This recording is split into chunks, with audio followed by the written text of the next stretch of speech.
Shri Sai Ram. Today I will be discussing another live experience of a devotee by name Balakrishna Vaman Vaidya along with our Sai Baba. Balakrishna Vaman Vaidya resided in Bandra in Mumbai. He worked in the Department of Railways. He first visited Shirdi in the year 1910 along with his family. Baba's love and grace was evident even prior to his arrival at Shirdi. Balakrishna Vaman applied for leave and the privilege of travelling passes, but he was doubtful if it would be sanctioned as some urgent work had to be taken care of. He knew that his presence would be required there. Nonetheless, he sent his leave application. He was pleasantly surprised when his leave was sanctioned along with the passes. He later learned that the sanctioning officer was a Baba devotee. It was dusk when they reached Kopargaon. They engaged a Tonga to take them to Shirdi. The Tonga driver was reluctant to go to Shirdi as it was dark. The road was deserted and there was always the threat of being waylaid by the dacoits. However, Vaidya had faith in Baba and he assured the driver that no mishap would take place as Baba was there to protect them.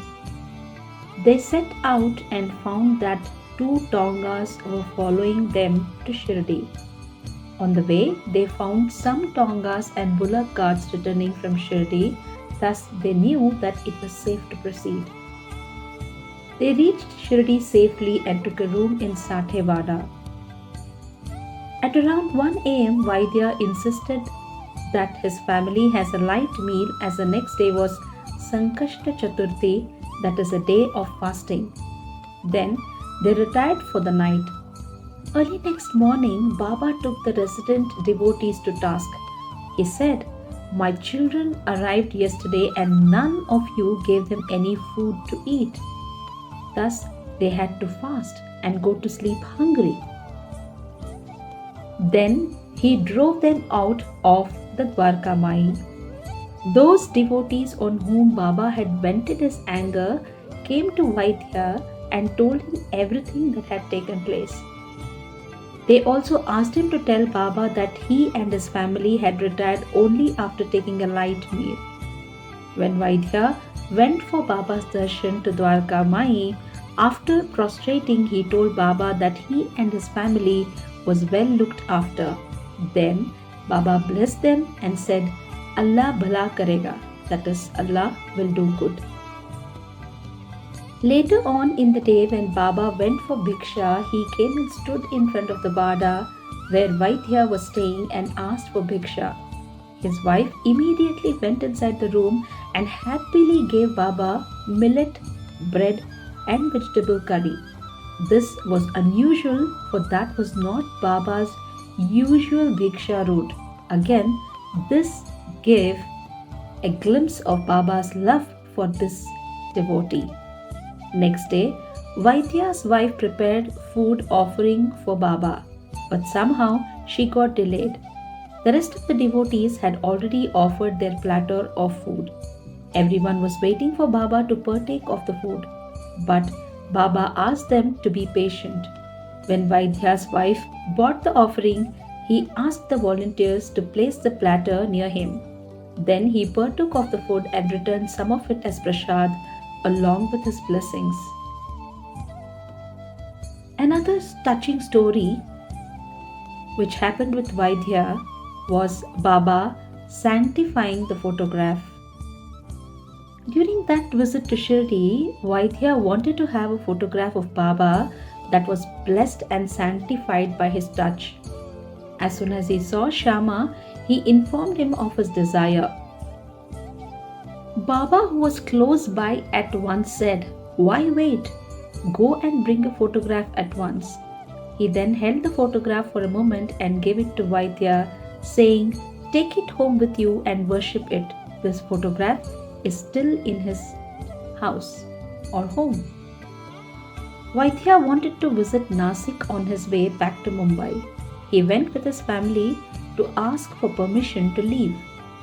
While granting his permission, Baba said, "Go, go, but why do you want to go to Nasik? Go back home the way you came with your children, as there is plague in Nasik." Vaidya could not hold back his tears, perceiving Baba's love and compassion for him and his family. They hired a tonga and reached Kopargaon railway station, only to find that the train that they had intended to board had just left. They were rather disappointed and had to spend the night at the station. However, they boarded the next train early next morning and reached Manmad safely. Then they learned that the train that they had missed was involved in a terrible accident and the compartment that they would have boarded was smashed. This gave Vaidya another glimpse of Baba's love for him and his dear ones. He visited Shirdi again in the year 1912 and 1916, and at every visit he was overwhelmed by Baba's love and compassion. In 1916, he had moved to Bandra and had made it his home. One day, a mendicant came to his house and asked him for 1 paise, the smallest denomination of old Indian coins. His son was in the courtyard and he went inside the house and gave him the paise, for he thought that he was Baba. Then Vaidya came outside and seeing the mendicant, he did namaskar, that is a salutation. Then he asked him to come inside his house as the mendicant had an resemblance of Baba. The mendicant did go inside and then he asked Vaidya for some siddha, that is uncooked grains, cereals and pulses. Vaidya, of course, gave it to him with love and devotion. Upon receiving the alms, he said, "Are you satisfied now? I am here with you. Now you need not come to Shirdi." Vaidya never visited Shirdi again. Life had its difficulties and all its troubles and problems, but Vaidya faced them cheerfully, for he was sure that Baba was always there to help and protect him.